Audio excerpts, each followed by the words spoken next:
పశ్చిమ సీటును జనసేనకు కేటాయించాలంటూ కూడా మహాధర్నా కార్యక్రమం చిట్టినగర్ సెంటర్లో కూడా కొనసాగుతూ ఉంది. దీనికి సంబంధించి నియోజకవర్గ ఇన్ఛార్జ్ పోతిన మహేష్ ఆధ్వర్యంలో ఈ ఆందోళన అయితే కొనసాగుతుంది. ప్రస్తుతం ఆయన ఉన్నారు, ఆయనతో మాట్లాడారు. ఏంటన్నా మొన్నటి వరకు మీకు సీటు కన్ఫర్మ్ అయిందంటూ కూడా ప్రచారం జరిగింది.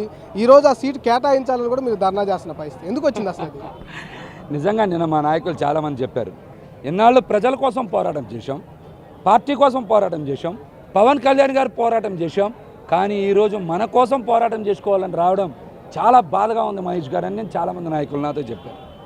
పవన్ కళ్యాణ్ గారు స్వయంగా నన్ను 2 వారాల కిందట హైదరాబాద్లో ఉండే వారి నివాసానికి పిలిచారు.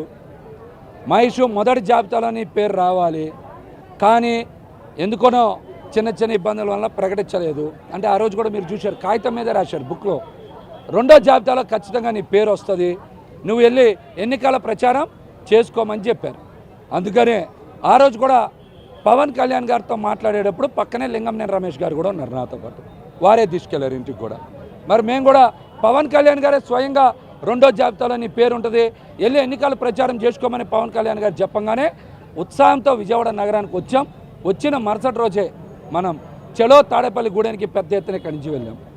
అక్కడి నుంచి మీరు చూశారు, పంచాయత్ సెంటర్లో కార్యాలయం తెరిచాం, చిట్టినగర్, భవానీపురం అనేక ఎన్నికల ప్రచార కార్యాలయాల్ని తెరిచే క్రమంతో పాటుగా మా క్యాడర్ మరింత ఉత్సాహంగా పనిచేసింది. మరి నా కుటుంబ సభ్యుల్ని, నా భార్యని, నా కూతురుని కూడా ప్రచారానికి తీసుకొచ్చాను. మరి ఎందుకు ఈ రోజున పొత్తులో బీజేపీకి ఇస్తా ఉన్నారో చెప్పాలి. భారతీయ జనతా పార్టీ, తెలుగుదేశం పార్టీ ఇక్కడ 20 సంవత్సరాల నుంచి గెలవలా, ఈ స్థానం మాకొద్దని నేను వారు బహిరంగంగా లేఖ రాశారు. వారు బహిరంగంగా లేఖ రాశారు. అయినా కూడా బీజేపీకి ఇస్తానడంలో అర్థం ఏమనుందా? ఎవరి కోసం త్యాగం, ఎందుకోసం త్యాగం, ఎందుకోసం ఈ సీటుని వారికి ఇవ్వాలనే ప్రతిపాదనకి పార్టీ వర్గాలు కూడా మౌనంగా ఉన్నాయి ఎందుకునేది పవన్ కళ్యాణ్ గారే సమాధానం చెప్పాలి, లేదా పార్టీ రాష్ట్ర కార్యవర్గం సమాధానం చెప్పాలి. ఎందుకు?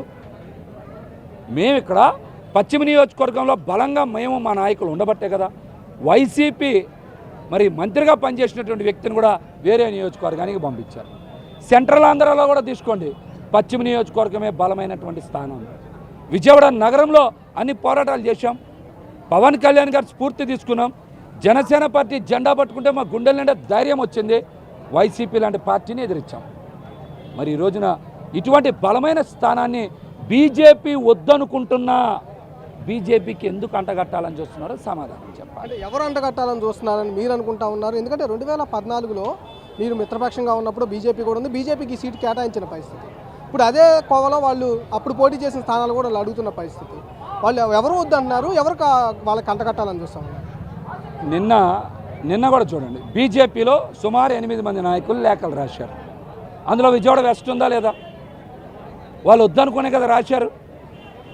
భారతీయ జనతా పార్టీ, తెలుగుదేశం పార్టీ 20 సంవత్సరాలుగా గెలవని స్థానం మాకు వద్దు అని లేఖ రాశారు.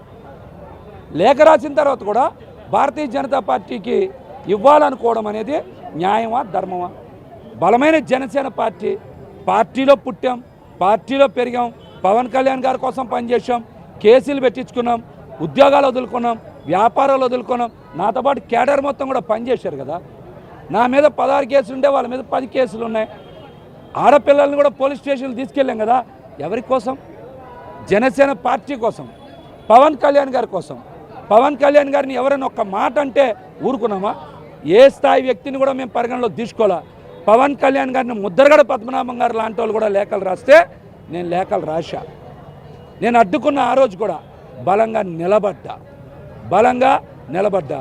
విజయవాడ నగరంలో పశ్చిమ నియోజకవర్గంగా పోతిన మహేష్కి సీటు కేటాయించి తీరాలి. ఇది న్యాయం, ధర్మం. అంటే మాట్లాడారా? మీ అధినాయకులతో ఏమైనా మాట్లాడతాం కానీ, మీ పార్టీ అధిష్టానంతో మాట్లాడతాం కానీ ఏమైనా చేశారా ఈ 2 రోజుల్లో? నేనైతే మరి హైదరాబాద్ ఇంటికి తీసుకెళ్ళినటువంటి లింగంనేని రమేష్ గారికి నిన్న మొన్న కూడా ఫోన్ టచ్లో ఉన్నా, వారు కూడా ఫోన్ లిఫ్ట్ చేసి మాట్లాడుతున్నారు. మహేష్, ఖచ్చితంగా నీతో పవన్ కళ్యాణ్ గారు మాట్లాడతారు, నీ గురించే ప్రయత్నం చేస్తున్నాం, ఖచ్చితంగా మాట్లాడతామనే మాట మాట్లాడుతున్నారు. సీటు హామీ మీకు ఉందని అనుకుంటా ఉన్నారా? అధిష్టానం ఆ విధంగా వాళ్ళతో మాట్లాడే ప్రయత్నం ఏమైనా చేస్తుంది అనుకుంటున్నారు?